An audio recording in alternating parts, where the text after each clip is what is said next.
the flexibility, the feel of flexibility when we delay. So when you want to be very flexible, create a lot of movement, you want to use delay hip, but you need to have a lot of time, have a little bit slow figures in your routine. When you want to do something powerful and crazy, boom, change pendulum as fast as possible.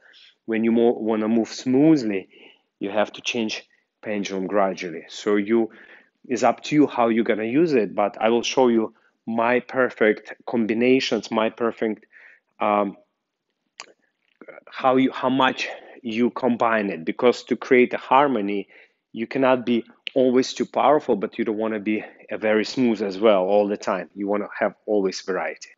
So let's move on with our learning of the pendulum actions, which mainly also very often called hip action, but we're going to call it pendulum action. And I would like to repeat that we have three most important actions which create a Cuban motion, that Latin flavor. We have a pendulum action, we have a compression, we have a rotation.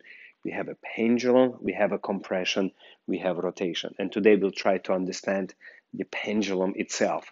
Okay, so after we've done all the exercises, let's see how the pendulum action is actually not only represents how we change weight, it's also help to move our legs, and it's coordinate leg movement. So whenever we take a step anywhere, we will have two parts of it during one walk. It's a collecting of the leg and then the step itself. So of course, you can just step without doing any of this, but then your step will be way too direct and will be no magic, no beauty, no smoothness around it. Therefore, by studying pendulum action, you will see how you can create a beautiful motions for every single step. So it's not how you're posing and you express, it's a mechanical thing which will make your movement look very unique, and you will see that you start having a quality of the movement rather than just a regular moving from point A to point B. So number one, of course, let's start.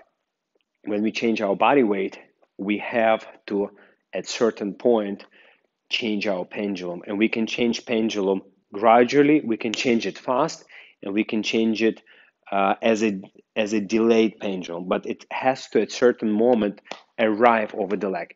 Once it arrives on the leg, only then you can start moving the free leg. And ideally, you don't want to move free leg by itself. Ideally, your pendulum action, this movement, will invite this leg to that neutral position. So it will pull this